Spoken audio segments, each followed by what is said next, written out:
Siddur Snippets is generously sponsored by the Saka family and by Ellen and Avram Foreman. We're on the 16th bracha of the Amida, Shema, Koleinu.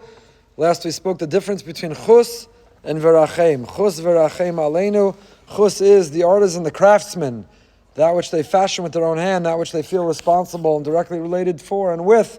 They have a special protection of. So we say, Hashem, you created us. We're your children. You're responsible for us.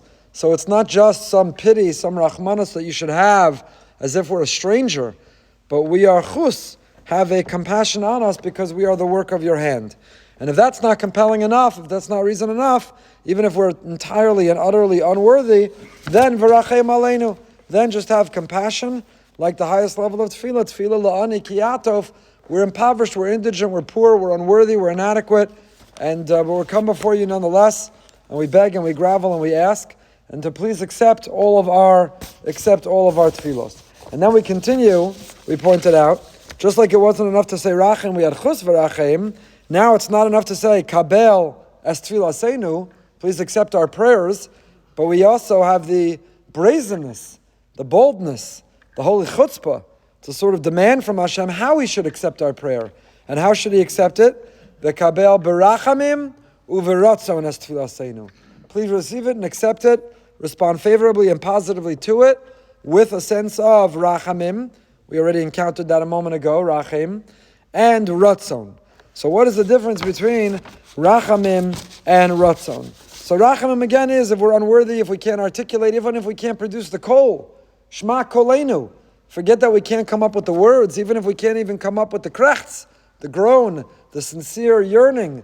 Still, barachamim, out of compassion, have pity for us, even if we're not even asking properly. What is biratzon? What is biratzon? So the Kunshas Avodas HaTfilah, that is a beautiful parish on each word in the Amida, says by ratzon we mean that we're asking Hashem benachas ruach. Hashem, we're not forcing you, we're not pressuring you, we're asking you benachas ruach, with a sense of nachas ruach. Respond favorably, not out of a sense of, I can't believe I have to, I'll do a chesed, but because you want to. The Sefer Anila Dodi, he offers a metaphor, a mashal. He says, you have two children, and each of them want a slushie. Back up. Each of them want a slushie. So the first child is undeserving. First child didn't come from Minyan, didn't come to learn, didn't come to Avos Ubanim, which, by the way, is why we have some people have been scootering to shul to fill something with slushies and go home. We're not the local 7-Eleven just for free. It's there for people who come to learn and come to daven, an extra incentive, an extra motivation, an extra reward for your dentist. So the slushie is there for all of that. So first child is undeserving, didn't come learn, didn't come daven, but mutchers the parent, please, and I have to, and please, and I want to, and you must, and you have to, and just mutchers the parent, and the parent says, fine, take a slushie.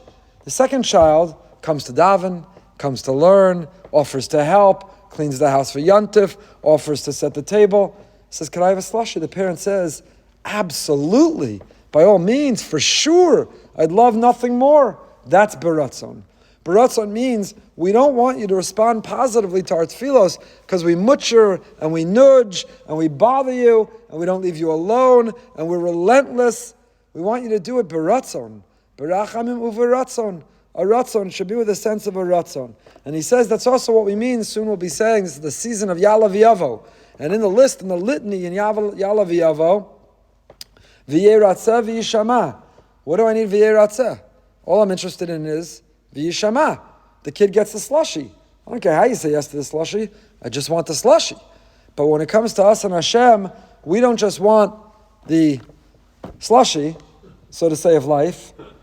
We want v'yeh ratzeh. We want to feel Hashem that you're not just giving in, you're not just indulging, you're not just doing it out of pity and out of pathetic, but ratzon. V'yeh ratzeh ritzui. It's your ratzon. It's your will. You want to. We've earned it. We're worthy. It's something that you want. It's not something that just because of our chutzpah. But benachas ruach, you're doing it with a sense of nachas ruach, a willingness, a desire. It's something that you want to provide us with. So therefore, we don't just say simply, even though it makes sense, v'kabel es tefillasenu, accept our tefillah, but we ask Him.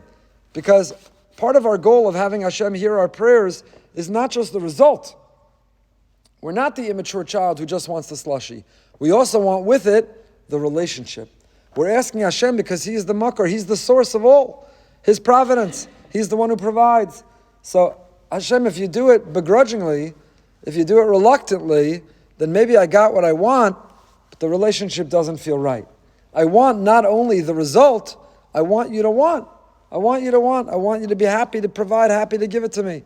Not to do it reluctantly, not to do it as if against your will. So we crave not only the specific things that we're asking for in Shema Koleinu, but among the things we're asking for, and the reason we ask Him is because we want not only the specific result, we also want the relationship. So not just kabel es tfilaseinu.